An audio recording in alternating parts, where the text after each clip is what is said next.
ইলিশ শুধু একটা মাছ নয়, বাঙালির কাছে এটা এক আবেগ। আর এই ইলিশ যদি হয় তেল ঝাল, তাহলে তো কথাই নেই।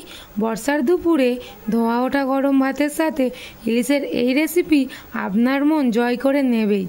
আজ আমি আপনাদের সাথে এমন একটি রেসিপি শেয়ার করতে যাচ্ছি যা একদম সহজ এবং পুরনো দিনের স্বাদ ফিরিয়ে আনবে। তাহলে চলুন দেরি না করে শুরু করা যাক ইলিশ মাছের তেল ঝাল। তো আমি এখানে ইলিশ মাছ নিয়ে নিয়েছি। ইলিশ মাছটা কিন্তু কেটে ধুয়ে পরিষ্কার করে নিয়েছি। এখন এর মধ্যে দিয়ে দেব পরিমাণ মতো নুন, তারপরে দিয়ে দেব হলুদ গুঁড়ো আর লঙ্কা গুঁড়ো। লঙ্কা গুঁড়ো দিয়ে দিয়েছি। এরপর দিয়ে দেবো এর মধ্যে কিছুটা কাঁচা সর্ষের তেল। তো সবগুলো এখন খুব ভালোভাবে মাছের গায়ে মিশিয়ে নেব। মাছটাকে খুব ভালোভাবে ম্যারিনেশন করে রেখে দেবো একটা সাইডে। আর এখন আমি কিছু মশলা বেটে নেব।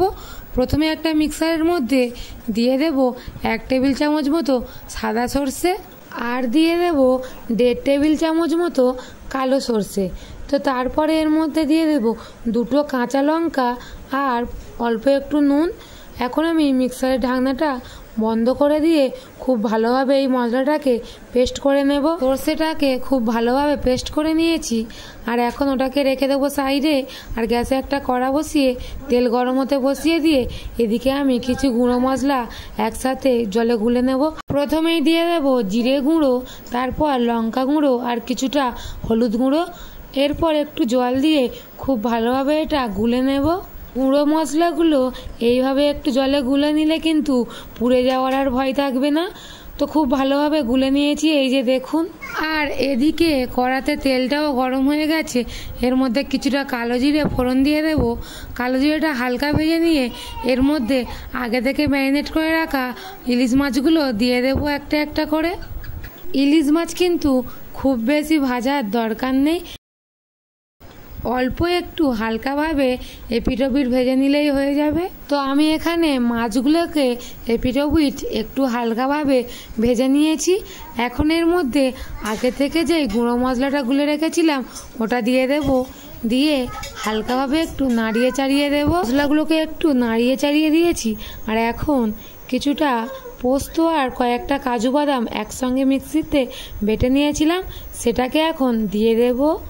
আর মিক্সির বাটিটা ধুয়ে একটু জলও দিয়ে দেব মশলার মধ্যে। এখন এই মশলাটা খুব ভালোভাবে একটু কষিয়ে নিতে হবে যতক্ষণ না পর্যন্ত এর মধ্যে থেকে তেল ছাড়ে। তো ততক্ষণ মশলাটা হতে থাক।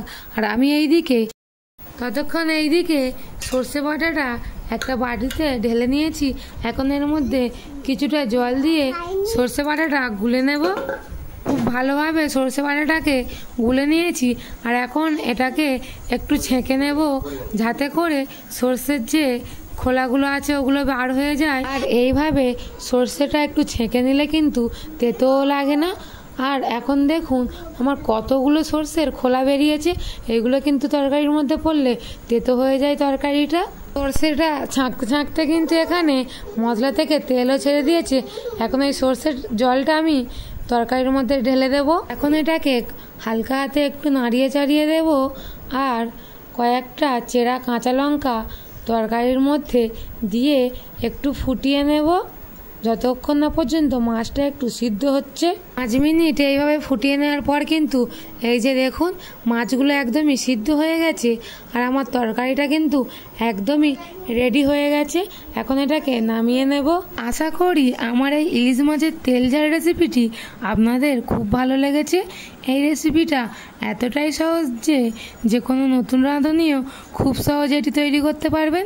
রান্নাটা কেমন হলো তা অবশ্যই আমাকে কমেন্ট করে জানাবেন। আর যদি এই ভিডিওটি আপনাদের ভালো লেগে থাকে তাহলে লাইক এবং শেয়ার করতে ভুলবেন না। এরকম আরও নতুন নতুন রেসিপি দেখতে আমার চ্যানেলটি সাবস্ক্রাইব করে আমার পাশে থাকুন। আবার দেখা হবে নতুন কোনো রেসিপিতে। আজকের মতো এই পর্যন্ত।